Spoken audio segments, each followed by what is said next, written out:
بسم اللہ الرحمن الرحیم۔ السلام علیکم۔ بصرہ کا ایک سردار ہمیشہ اداس اور غمگین رہتا تھا۔ کسی نے اس سے دریافت کیا کہ آخر اس پریشانی کا سبب کیا ہے۔ اس پر سردار نے جواب دیا کہ بات کہنے کی نہیں پر کہی جاتی ہے کہ مجھ سے ایک ولی اللہ کی خدمت میں کچھ بے ادبی ہو گئی تھی، اس لیے ڈرتا ہوں کہ قیامت کو اس کے مواخذے میں گرفتار نہ ہو جاؤں۔ واقعہ یہ پیش آیا کہ میں ایک مرتبہ زیارت بیت اللہ کو چلا اور سب دوست و آشنا عزیز و اقارب رخصت کرنے آئے۔ حسب دستور کچھ دور چل کر میں نے سب کو لٹا دیا، مگر ایک شخص زید جو میرے خواص میں سے تھا واپس نہ ہوا اور اس نے میرا پیچھا نہ چھوڑا۔ مجبور ہو کر میں نے اس کو جھڑک دیا کہ بیت اللہ کا جانا بھی کوئی آسان سمجھا ہے جو پیادہ چلنے کو تیار ہو گیا۔ میرے ساتھ نہ آ اور جس راہ سے تیرا جی چاہے چلا جا۔ کہنے لگا، اے آقا، کیا خدا اس پر قادر نہیں کہ تم کو زادی راہ جلد پہنچا دے اور مجھ کو بے یار و مددگار اور بلا توشہ چھوڑ دے؟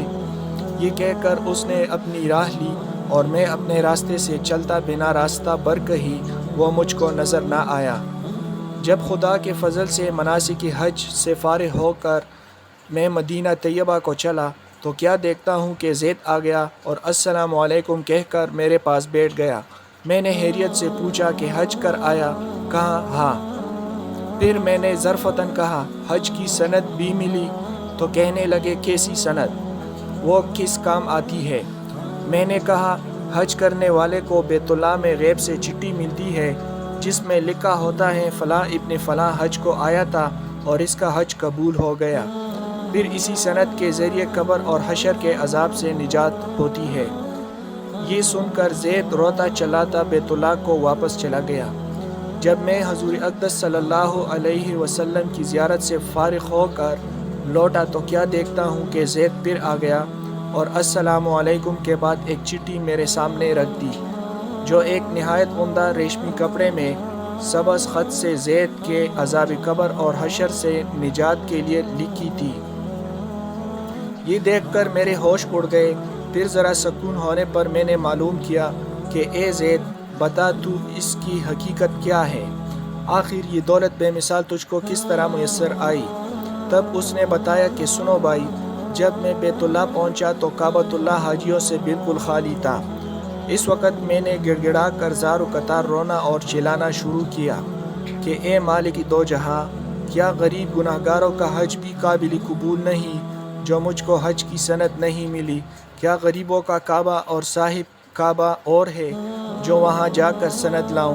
مجھ کو قسم ہے تیرے عزت و جلال کی، جب تک چٹھی نہ پاؤں گا کعبہ سے باہر نہ جاؤں گا اور روتے روتے یہی مر جاؤں گا۔ اچانک غیب سے آواز آئی کہ اے زید، نجات کی چٹھی لے اور جا اپنی راہ لے۔ پھر یہ چٹھی میرے ہاتھ میں آ گئی جس کو لے کر میں چلا آیا۔ یہ سن کر میری حیرت کی انتہا نہ رہی کہ اللہ اس شخص کا یہ عالی مرتبہ ہے جس سے میں آج تک واقف نہ تھا۔ پھر عزت و اکرام کے ساتھ میں اس کو اپنے ہمراہ بصرہ لے آیا اور وہ چٹھی نہایت احترام و تعظیم کے ساتھ معطر کر کے صندوق میں بند کر دی۔ جب کبھی جی چاہتا تو کمال ادب و احترام سے نکال کر اس کی زیارت کر لیتا، چومتا اور آنکھوں سے لگاتا تھا اور پھر محفوظ کر دیتا۔ اتفاقاً میں کہیں سفر میں تھا کہ میرے پیچھے زید کا وصال ہو گیا۔